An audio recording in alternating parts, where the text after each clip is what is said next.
I'm talking this morning with Wallace Green, the CEO and founder of Health and Awareness Kidney Disease Prevention, and Jaynee Sasso, president of Carekeepers Incorporated. Good morning, Jaynee. Good morning. Now, you with the Health Caregivers.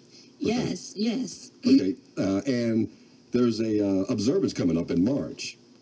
Is that correct? Yes, it is. Okay, so what do you hope to achieve with the caregiver program? Well, you know, my passion for caregivers is because of my own personal journey of over 15 plus years of being a caregiver. I actually had to leave college in my early 20s and my sophomore year to come home and take care of my terminally ill grandmother, and that was the beginning of my journey. So I have been a caregiver through various stages of life, whether as a college student or new mom, new wife, you know, all those things, business owner. So I'm very passionate about, you know, working with caregivers, offering them support and bringing them out of obscurity, because nobody really knew what I was dealing with. They didn't understand. And so with this event, I'm glad that, you know, we're coming out of the darkness and into the marvelous light, so to speak, and people are becoming aware of just how important caregivers are. Okay, and you started a caregiver program. Yes, Carekeepers is my company.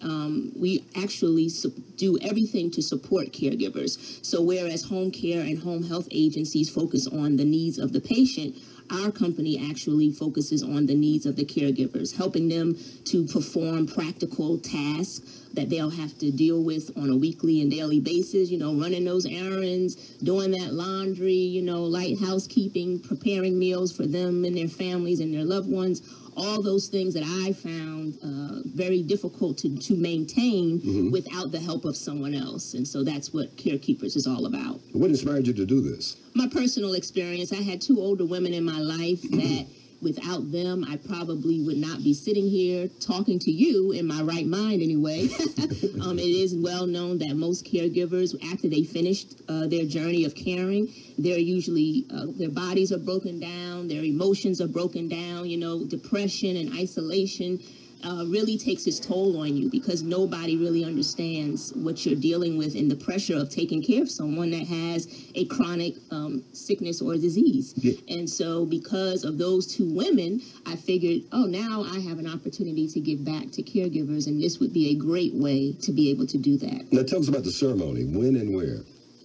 That's going to be March the 13th. And now I'm talking. I failed to mention that you're doing a ceremony at Scott Dozier Hall on the campus of Norfolk State. Norfolk State, right. That's correct. To honor caregivers. Yes, and that's in collaboration with Norfolk State University Office of Disability Services and Sickle Cell Association. And we're actually doing that on the 13th of March from 6 until 11, where our goal is to actually educate the caregivers and honor them during this particular ceremony. We'll have speakers, as Jaynee mentioned, herself, to actually where we'll educate them on how to take better care of themselves as well as taking care of others, what they actually do after the caregiving responsibilities is over. And of course, after the lectures and the presenters that we have on board will be, we actually have a relaxing evening of dancing. Okay, tell me more about the ceremony. It is being held where? It's going to be at Scott Dozier Hall at the Norfolk State campus. And the date and time? The date is actually the 13th of March at 6 o'clock until 11 p.m. And what about ticket information? Ticket information, they can actually purchase the ticket by calling 757-376-7645, or they can visit the website of www.healthandawareness.kidneydance.com. And Jaynee, back to you. What advice can you give to caregivers?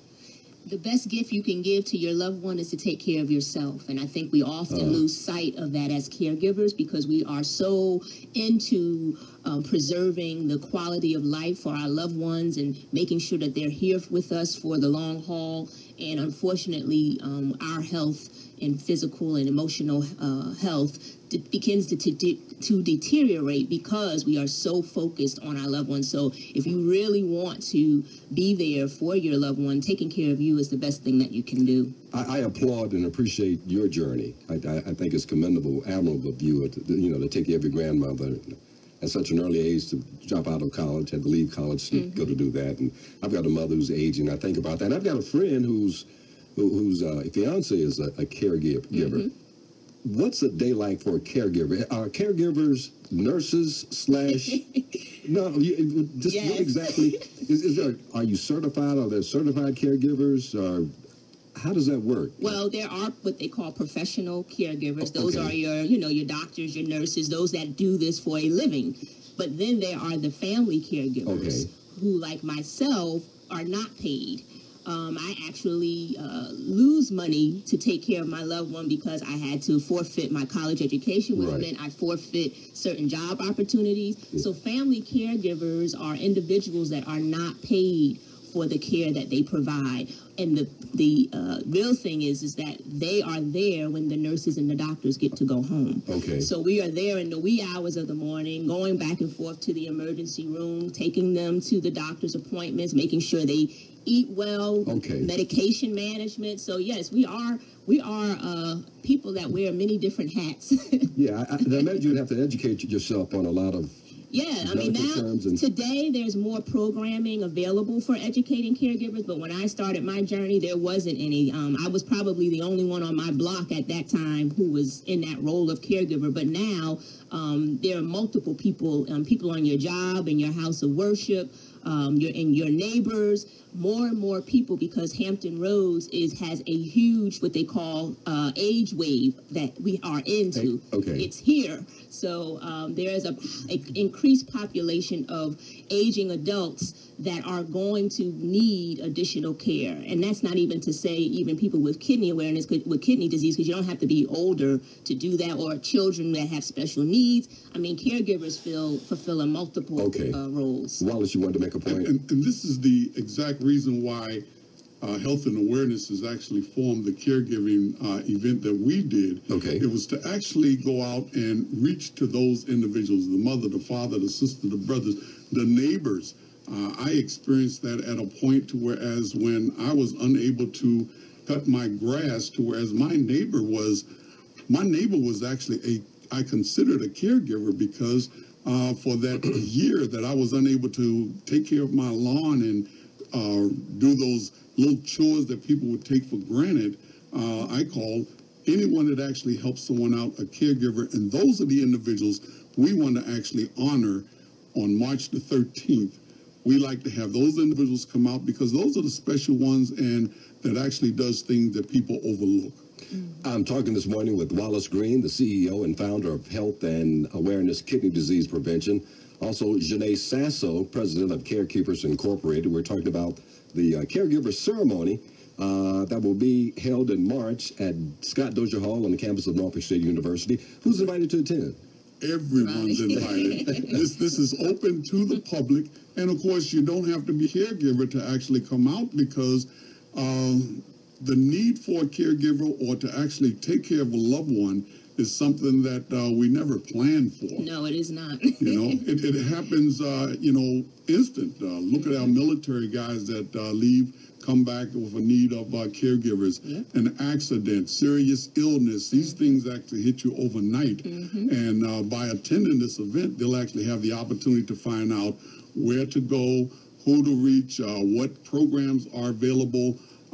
So we're actually going to do a lot of what we spoke of earlier, Dale, and that is bringing awareness to individuals. So everyone is welcome to come out, and I think they would actually benefit from it.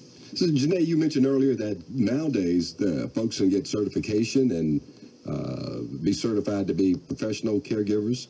Well, if you're looking to get employment, but for the non-paid caregiver, the family caregiver who the event is really focused on, you can actually attend training classes now through different organizations to learn how to provide medication management, to learn how to, you know, ask questions about the healthcare needs of your loved one, how to transfer people from the bed, and all those things that are going to be needed as you continue your journey of care. Well, that's where I was going with it, because, you know, I don't know how to transfer somebody from a bed to, you know, I'm not so sure what questions to ask. I'm not so sure what question to ask my own doctor when I go.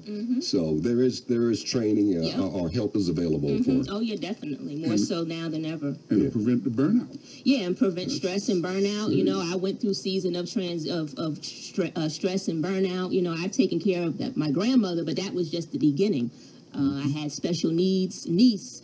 I had a younger sister who was dealing with things. I had a father who eventually passed in 2008. I took care of my mother-in-law who had Alzheimer's and all other types of illnesses. And then I took care of my stepfather who passed in 2012, who died from supranuclear palsy. And all of those illnesses and diseases were all different. So two caregivers had the same experience. It's a very unique experience. So there is no cookie cutter sort of advice of how to be a caregiver. Okay. You really learn as you go. I had more than enough chances to really learn how to get it right, and I think I finally got it right at the end. Takes a special person. On the job training. Yes. Well, you are certainly an angel of mercy. And the Bible says, honor your mother and father. Your days may be longer upon the earth, so you'll live to be a long, lengthy life. That's admirable. I salute you.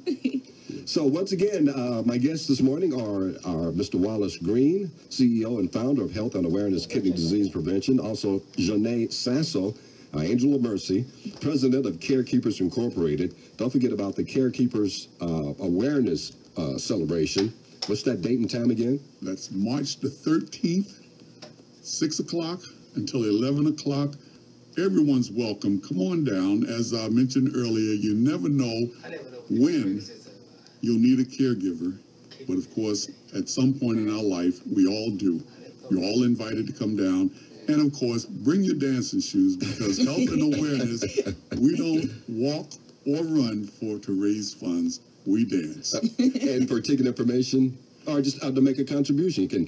Make a contribution, that's correct. They can actually visit the website, www.healthawareneskidneydance.com, or call 757-376-7645. Thank you both for being here this morning. It's been enlightening. Jaynee, I'm just really impressed and touched by your story, your life journey. And thank you, Wallace, for all you do for people here in our community. Thank you very much for sharing the airwaves with you this morning. Absolutely. And thank you for listening. This is Hampton Roads Perspective. I'm Dale Murray. Make it a great day.